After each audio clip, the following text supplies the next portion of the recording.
My name is Margaret Sullivan, and at 78 years old, I never imagined my own daughter would storm out of my lawyer's office screaming that I'd ruined her life.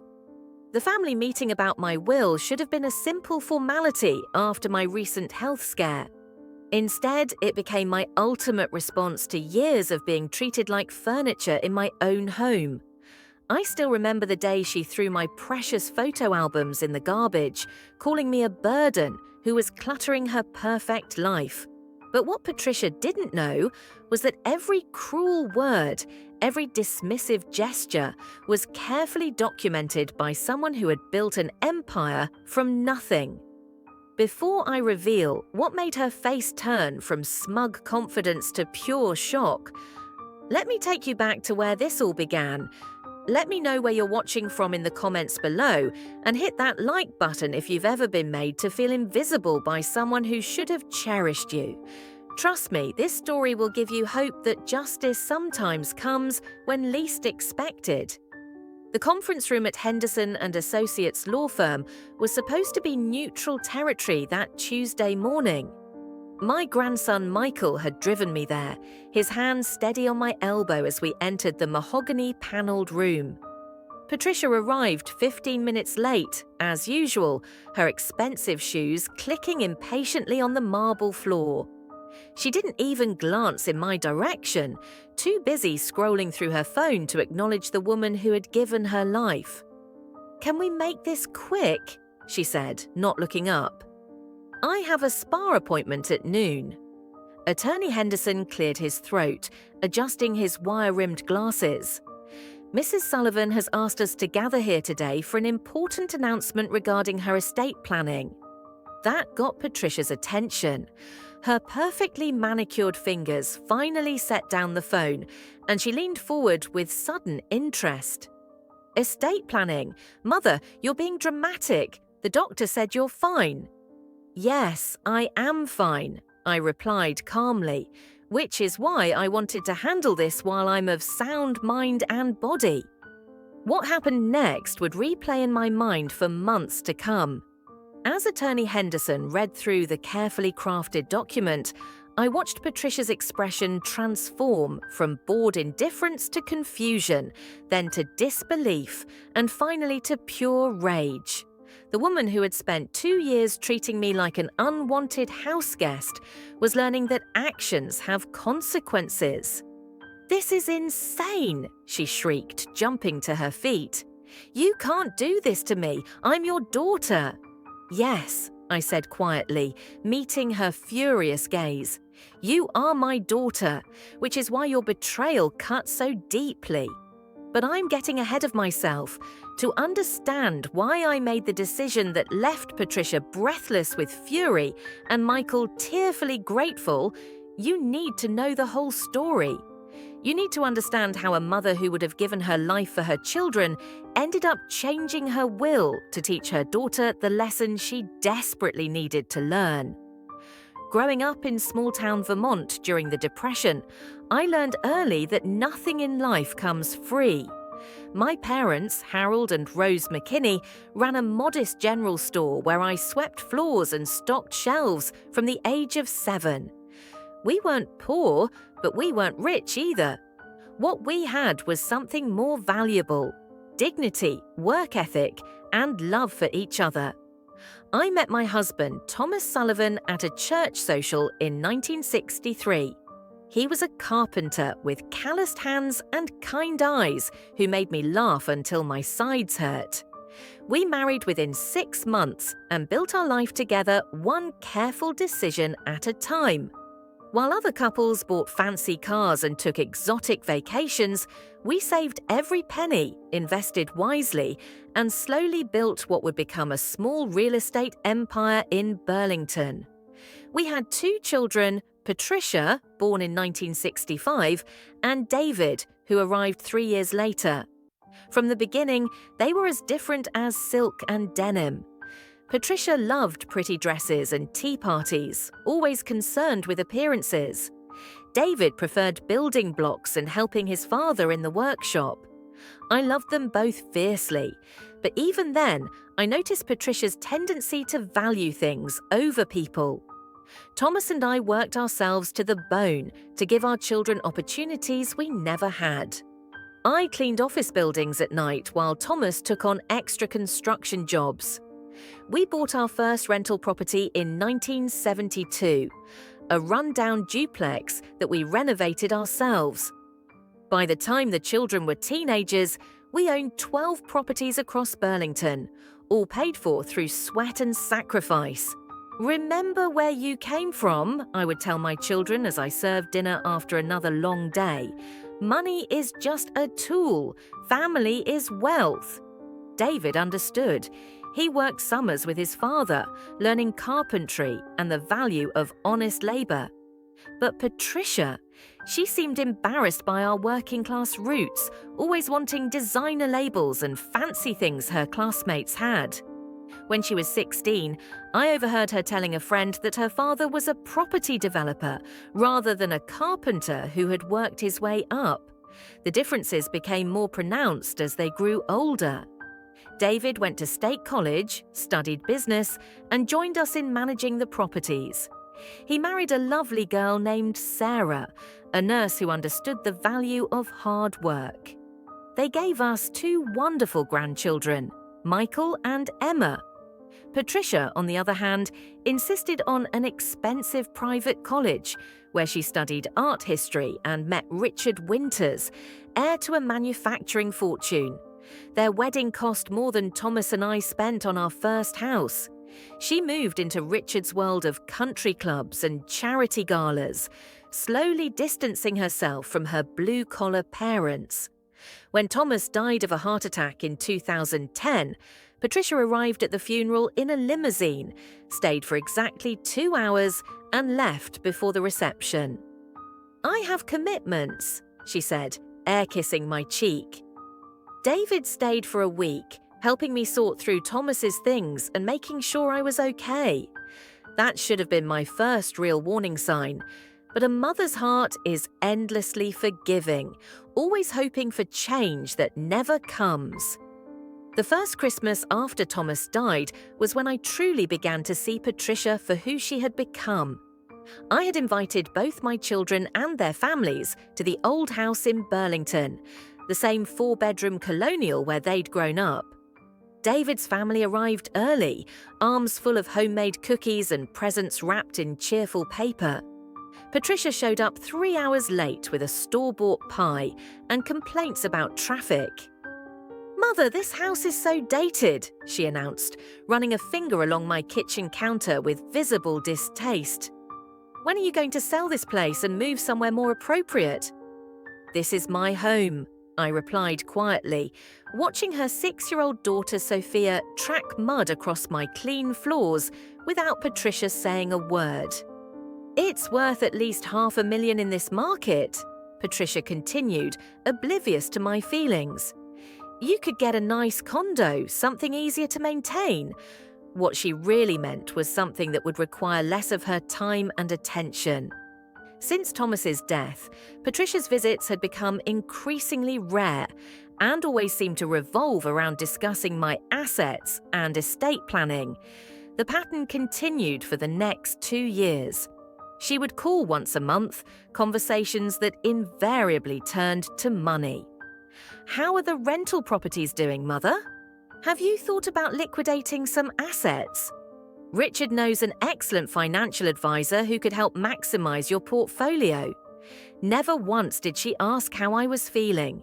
Never once did she invite me to her grand house in Westchester or include me in her social circle. I was the embarrassing working-class mother who didn't fit her carefully curated image. Meanwhile, David and his family became my lifeline. Sunday dinners at their modest home, school plays for the grandchildren, quiet evenings watching movies together. When I mentioned feeling lonely, David immediately offered to have me move in with them. "We'd love to have you, Mom," Sarah said warmly. "The kids adore you, and we have that spare room just sitting empty." I was considering the offer when Patricia heard about it through David. She called immediately, voice shrill with indignation. "Absolutely not. If you're going to live with anyone, it should be with us. We have much more space." I was touched, thinking perhaps she was finally softening. Then she added, "Besides, it would look terrible if people knew my mother was living in David's tiny house when we have a guest wing." The invitation came with conditions. I would need to sell the Burlington house and most of the rental properties. "To simplify things," Patricia explained, "the money would go into a trust that Richard's financial advisor would manage. I would have my own suite in their house but would need to respect their privacy and understand their social obligations." It sounded less like joining a family and more like becoming a well-funded tenant. But I was 75, Thomas was gone, and the Burlington winters were getting harder to manage alone. Against David's gentle warnings and my own instincts, I agreed to Patricia's plan. That decision would become the biggest mistake of my life. Before I made the move to Patricia's house, there was someone I needed to say goodbye to properly. Rosemary Chen had been my dearest friend for over 40 years, ever since she'd moved to Burlington and opened a small alteration shop next to one of our rental properties. We'd bonded over morning coffee and shared stories of building something from nothing. "Margaret, are you sure about this?" Rosemary asked as we sat in her cozy living room, photo albums spread between us. At 80, she was 5 years older than me, but sharp as ever, still running her shop with the help of her granddaughter. "Patricia is my daughter," I said, though the words felt hollow. "She says she wants to take care of me." Rosemary's dark eyes studied me with the wisdom that comes from surviving her own share of family disappointments. "Wanting and doing are different things, my friend. What does your heart tell you?" My heart was torn between maternal hope and deep misgivings. "I keep thinking maybe this will bring us closer. Maybe once I'm there, she'll remember who I am beyond a bank account." And if she doesn't, I couldn't answer that. Rosemary reached across and squeezed my hand. "Promise me something. Keep your house in Burlington. Rent it out if you must, but don't sell it. A woman needs something that's truly hers." It was advice that would save me in ways I couldn't imagine. Against Patricia's strong objections, I decided to rent the Burlington house rather than sell it. I also quietly kept 3 of the rental properties in my own name, despite Richard's advisor pressuring me to liquidate everything. "You're being stubborn, Mother," Patricia said when I refused to sign the papers. "We're trying to help you." "Then help me by respecting my decisions," I replied. My grandson Michael understood better than his mother ever could. The day before my move, the 20-year-old college student helped me pack my most precious belongings. He was home from university for the weekend, and I treasured his presence. "Grandma, you know you can always call me, right?" he said, carefully wrapping my wedding china. "If Mum gets, you know how she gets sometimes." I hugged him tightly. "You're a good young man, Michael. Don't ever let anyone tell you differently." "Dad says you built all this yourself." He gestured vaguely at the house and beyond. "He says you and Grandpa started with nothing." "We did," I confirmed, "and we were happy with very little because we had each other." "Mum doesn't get that," he said quietly. "She thinks happiness comes from things." The wisdom in those young eyes gave me hope. Perhaps Patricia had failed to learn the lessons Thomas and I tried to teach, but somehow they had passed to the next generation. Before I left Burlington, Rosemary gave me a leather journal. "Write it all down," she advised. "The good and the bad. Sometimes we need to see our truth in black and white." That journal would become my confession booth, my therapist, and eventually my evidence. The first months at Patricia's house in Westchester weren't entirely terrible. I had my own suite on the 2nd floor, a bedroom, sitting room, and bathroom, decorated in what Patricia called appropriate elegance. The house was magnificent, I couldn't deny that. 20 rooms of marble and mahogany, with gardens that required a full-time staff to maintain. But I wasn't idle. A lifetime of work doesn't leave you easily, and I found ways to stay busy and sharp. I volunteered at the local library, organising their used book sales with the same efficiency I'd once applied to managing rental properties. The head librarian, Mrs. Garrett, quickly recognised my organisational skills. "Margaret, you've doubled our sales in just 2 months," she marvelled. "How did you do it?" "Simple business principles," I explained. "Know your inventory, understand your customers, price accordingly." I also discovered the Senior Centre, where I taught a weekly class on financial literacy.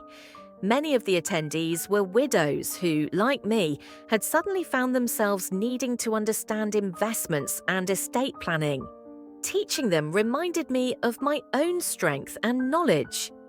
"You should write a book," suggested Eleanor, one of my students. "From Secretary to CEO, a woman's guide to building wealth." The idea intrigued me. In the evenings, while Patricia and Richard attended their social events, I began outlining chapters, drawing from decades of experience. I'd started as a girl sweeping floors and built a real estate portfolio worth millions. Surely that story had value. My quiet activities didn't go unnoticed. Patricia seemed irritated by my independence. "Mother, why do you insist on these activities?" she asked one evening. "We have everything you could need right here." "I need purpose," I replied. "I need to be useful." "You are useful," she said dismissively. "Your investments provide excellent tax benefits." The comment stung, but I recorded it faithfully in Rosemary's journal that night. I was beginning to see a pattern. To Patricia, I wasn't a mother or even a person.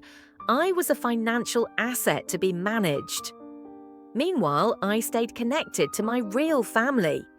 David and Sarah visited monthly, bringing Emma, now 16.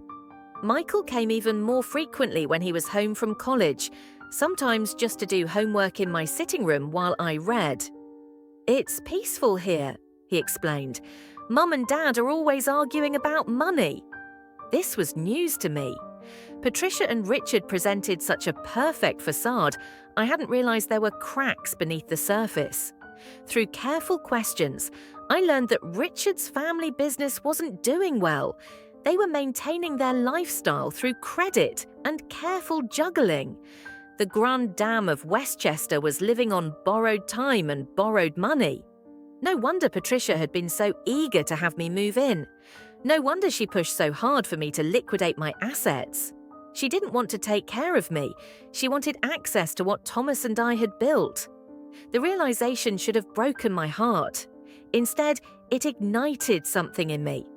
I might be 76 years old, but I wasn't dead yet. And I certainly wasn't going to be anyone's piggy bank. The moment that changed everything came on an ordinary Thursday in September.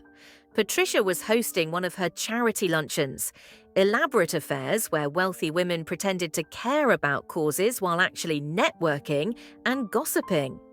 I usually made myself scarce during these events, but that day I'd returned early from the library due to rain.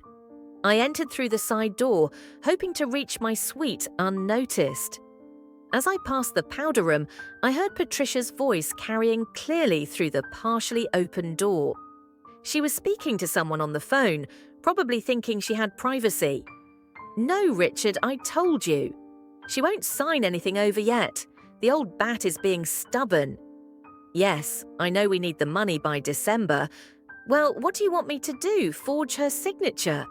I froze in the hallway, my heart pounding. But worse was yet to come. "Listen, she's 76. How much longer can she possibly last?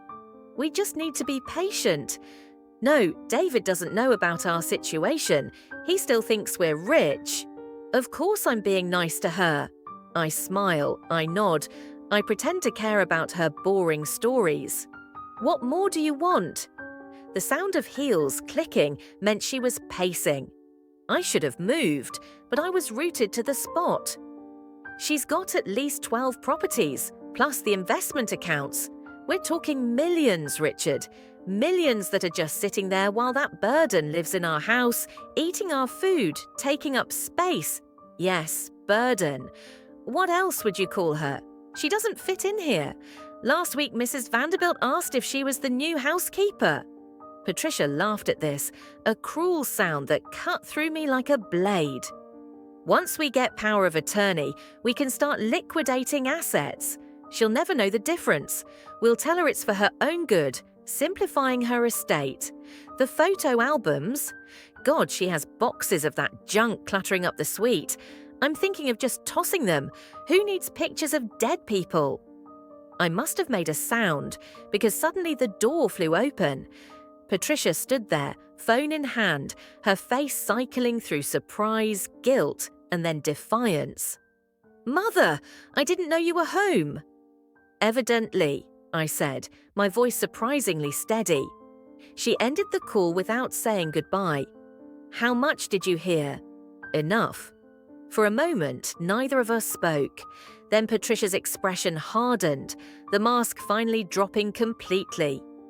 "Fine. You want honesty?" "Yes, we need money. Richard's business is failing. But instead of helping your own daughter, you're hoarding wealth like some Depression-era miser. Do you have any idea how embarrassing it is having you here? You don't fit in, Mother. You never have."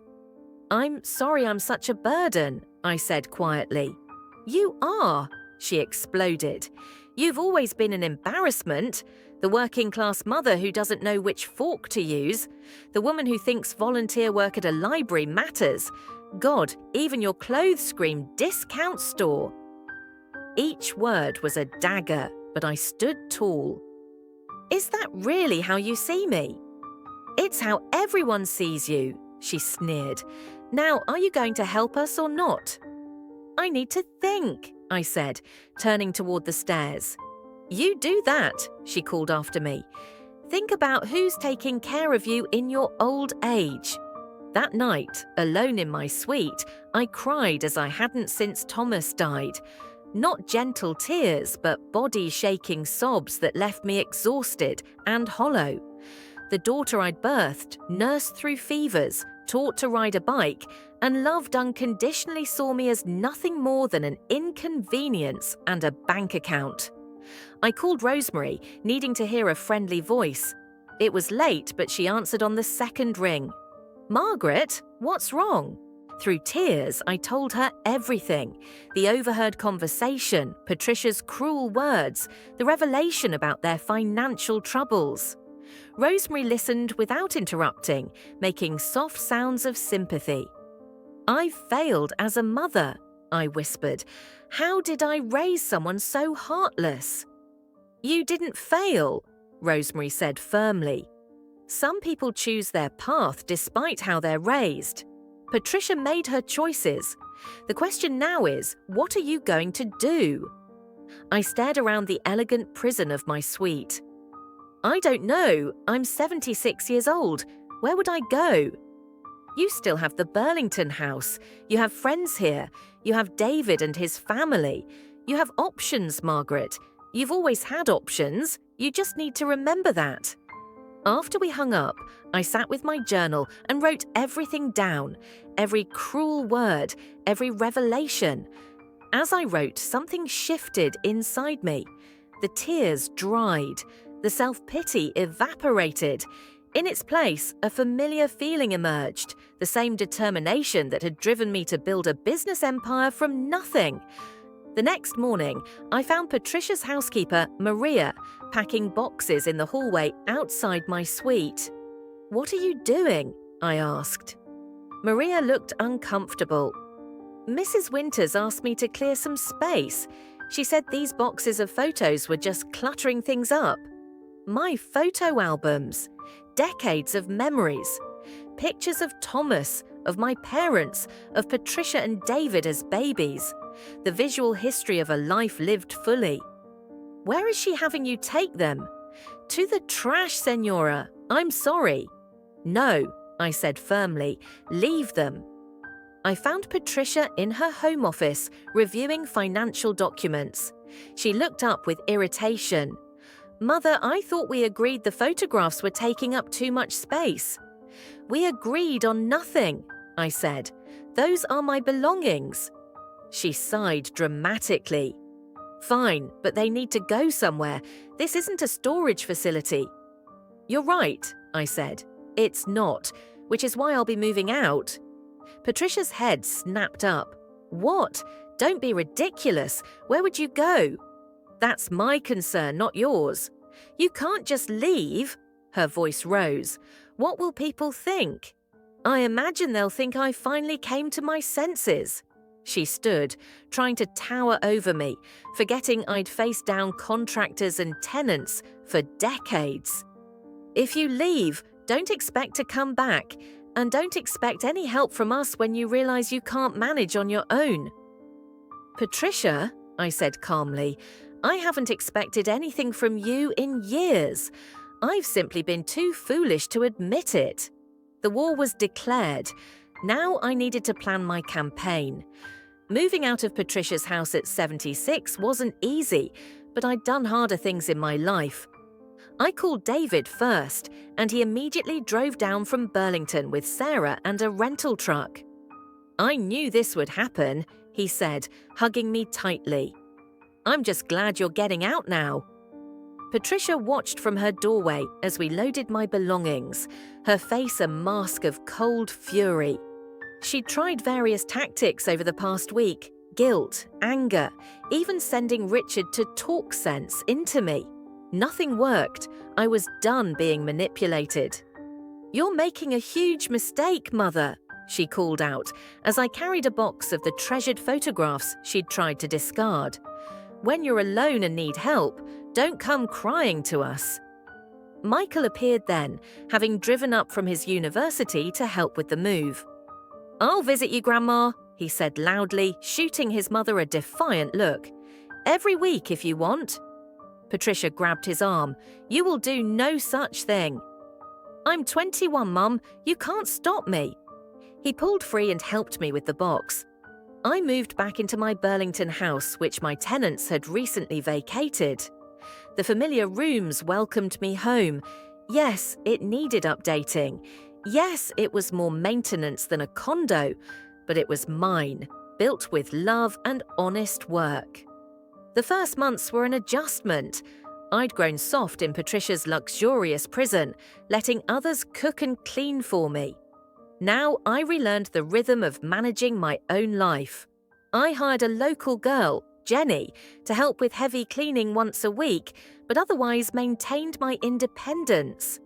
I threw myself back into managing my rental properties, which had been somewhat neglected during my absence.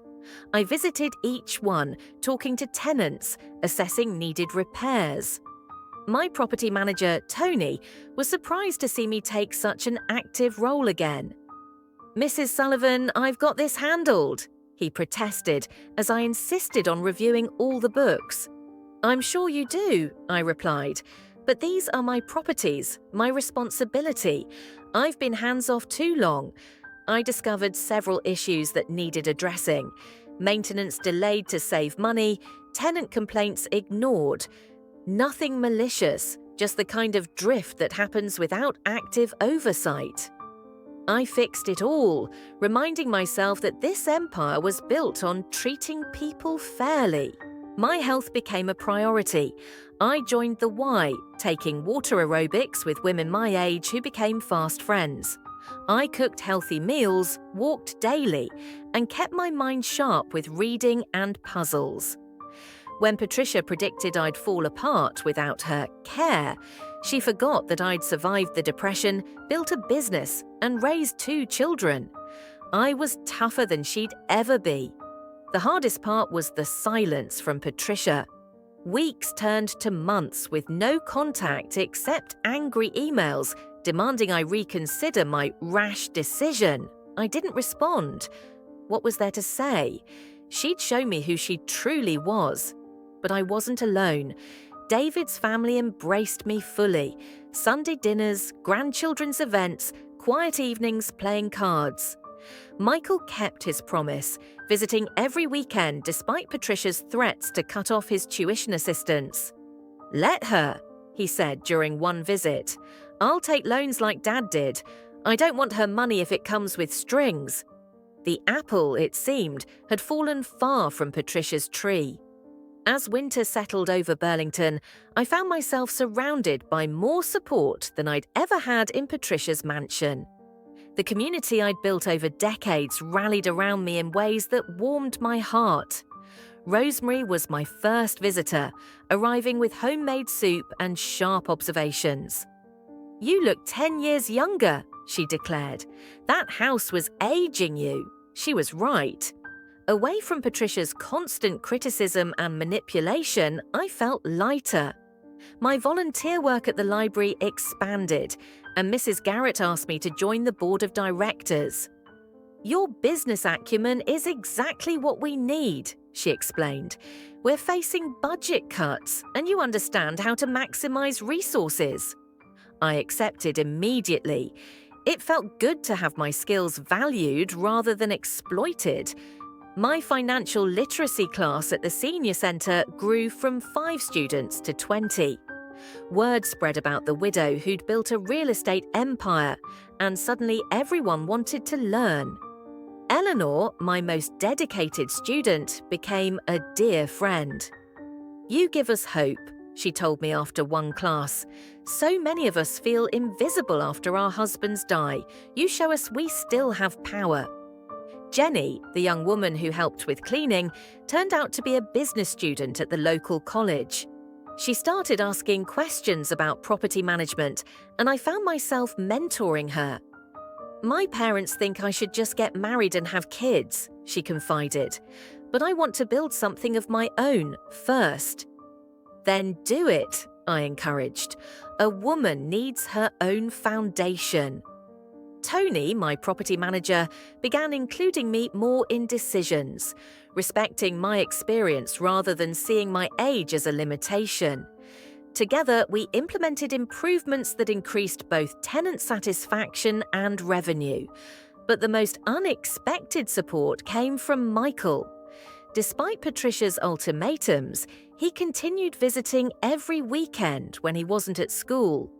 Sometimes he brought homework, spreading out at my kitchen table while I cooked.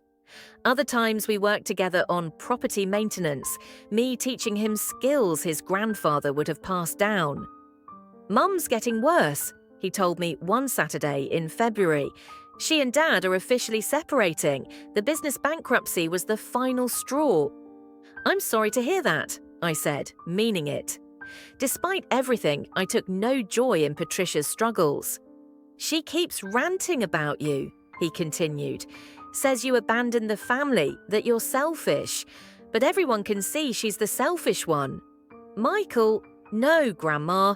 I need to say this. I've watched how you treat people. Your tenants, the library volunteers, everyone. You give respect and expect it in return. Mum only sees what people can do for her. I don't want to be like her." We were interrupted by a knock at the door. David stood there with Sarah and Emma, arms full of grocery bags. "Family dinner," he announced. "We decided Sunday isn't enough. Wednesday is now Sullivan family dinner night too." As we cooked together, my kitchen filled with laughter and conversation, I realized something profound. Patricia had threatened that I'd be alone without her. Instead, I'd discovered that removing toxic people from your life creates space for genuine love to flourish. That night, I updated my journal with a new understanding. Family isn't just blood. It's the people who show up, who see your worth beyond your wallet, who love you for who you are rather than what you can provide. Spring arrived with unexpected opportunities. My financial literacy class had gained such popularity that the Burlington Community College approached me about teaching a formal course. The stipend was modest, but the validation was priceless. "We need someone who's actually built wealth, not just studied it in textbooks," the department head explained. "Your practical experience is invaluable." I developed a curriculum drawing from decades of experience. Building Wealth from Nothing, a practical guide. The course filled within days of registration opening. My rental properties were thriving under renewed attention. I implemented a revolutionary idea for the time: profit sharing with long-term tenants who helped maintain properties. It reduced my maintenance costs while building incredible loyalty. Local real estate investors started calling, asking for advice. The library board elected me treasurer, and within 6 months, I'd helped secure 3 major grants and restructured the budget to expand programs despite city cuts. The Burlington Free Press ran a feature story. At 77, local entrepreneur revolutionizes library funding. Patricia must have seen the article because I received a terse email. "I see you're enjoying your 15 minutes of fame. Don't forget who drove you there when you need serious help." I didn't respond, but I did print it out for my journal. Meanwhile, Jenny had become my informal assistant, helping me organize my teaching materials and modernize my property management systems. She created a simple website showcasing my rental properties and sharing my story. "Mrs. Sullivan, you're inspiring," she said. "You should see the comments on the article, women saying you give them hope." The website led to speaking invitations, senior centres, women's clubs. Even the Rotary wanted to hear from the woman who'd built an empire while raising a family.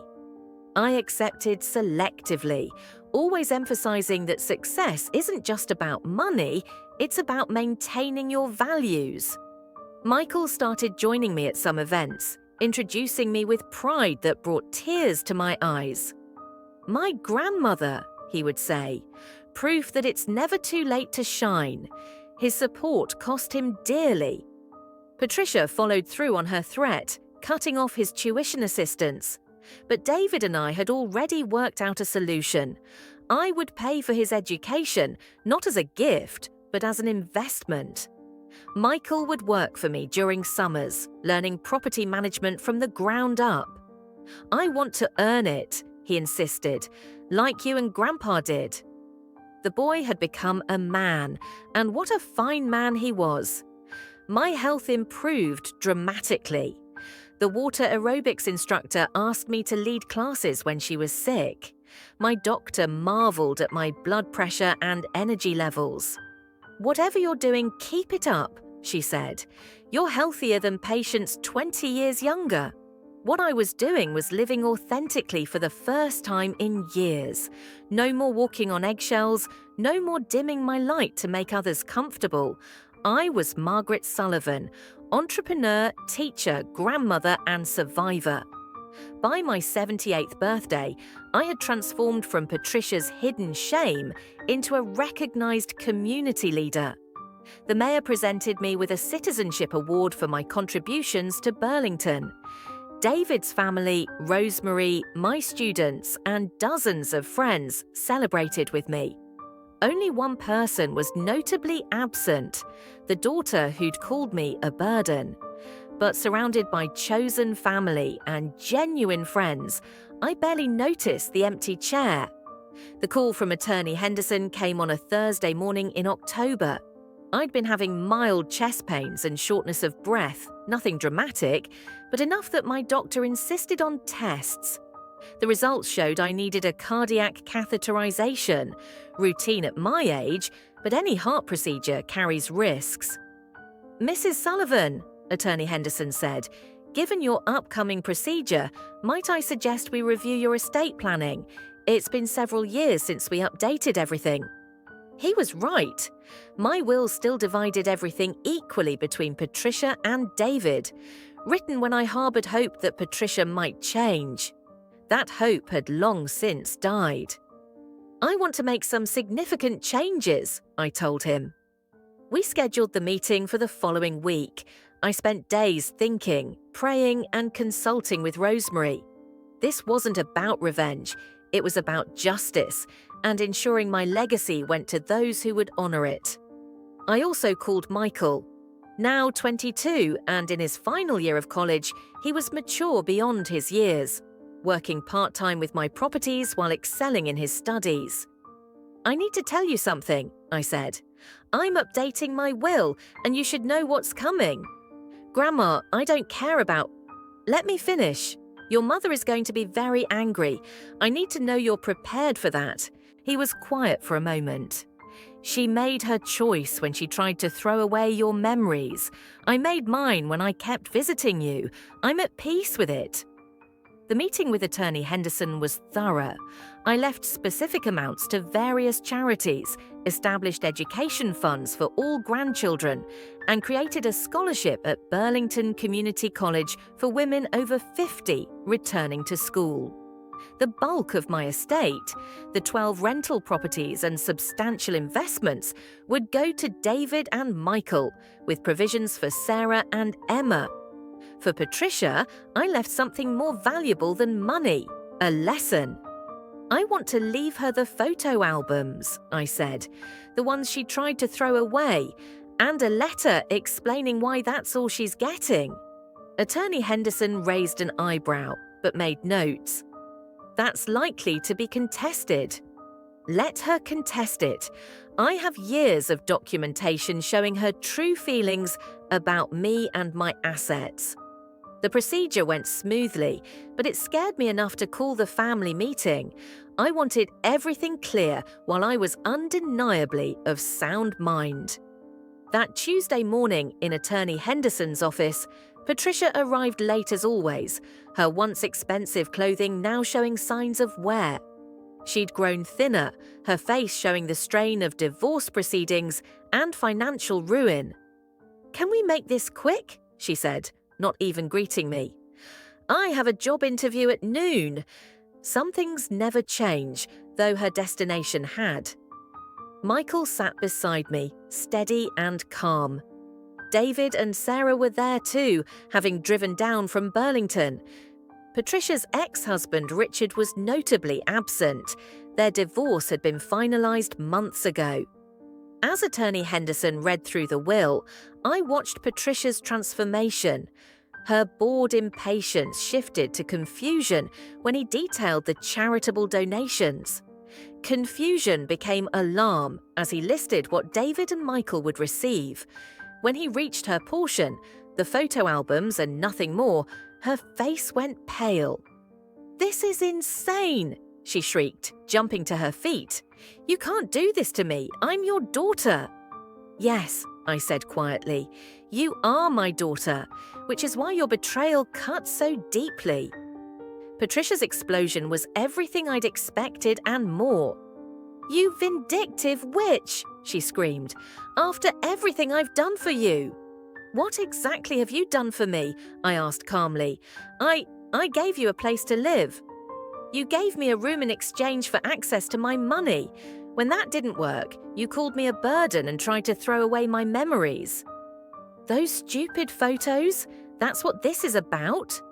Michael spoke up then. "It was never about the photos, Mum. It's about how you treated the person who gave you life." Patricia turned on him. "You manipulative little—" "Enough!" David's voice commanded attention. "You've said enough, Patricia. For years, we've all watched you disrespect Mum, and we said nothing to keep the peace. That stops now." Patricia looked around the room, seeking support that didn't exist. Even Attorney Henderson regarded her with poorly concealed disdain. "I'll contest this," she threatened. "No court will uphold such a vindictive will." Attorney Henderson cleared his throat. "Mrs. Winters, your mother has provided extensive documentation supporting her decisions. Years of emails, recorded conversations, and witness statements. Any contest would likely prove both futile and embarrassing." I pulled out a thick folder from my purse. "Every cruel word, Patricia, every manipulative scheme, every time you called me a burden or discussed how to get my money, it's all here." She sank back into her chair, defeat replacing defiance. For the first time in years, I saw the little girl who used to cry when she skinned her knee. But that child was long gone, replaced by someone I'd failed to save from her own greed. "You could have had so much more," I said softly. "Not money, love, respect, a real relationship with your mother, but you chose to see me as a bank account instead of a person." "So what am I supposed to do now?" she whispered. "The divorce took everything. I have nothing." "You have the same thing I had when I started," I replied. "2 hands and the ability to work. You have a college degree I paid for. You have skills. What you do with them is up to you." "But I'm your daughter," she said desperately. "Yes, and I'll always love the daughter I raised, but I won't enable the woman you chose to become. The photo albums are yours because maybe, someday, you'll look at them and remember when relationships mattered more than money. When you see that little girl in those pictures, remember she was loved completely. Remember she had a mother who would have given her everything, if only she'd valued the right things." I stood to leave, Michael helping me with my coat. At the door, I turned back one last time. "Patricia, you called me a burden. But the only burden I've carried these past years was hoping you'd change. Today, I set that burden down. I hope someday you'll understand that was the greatest gift I could give us both."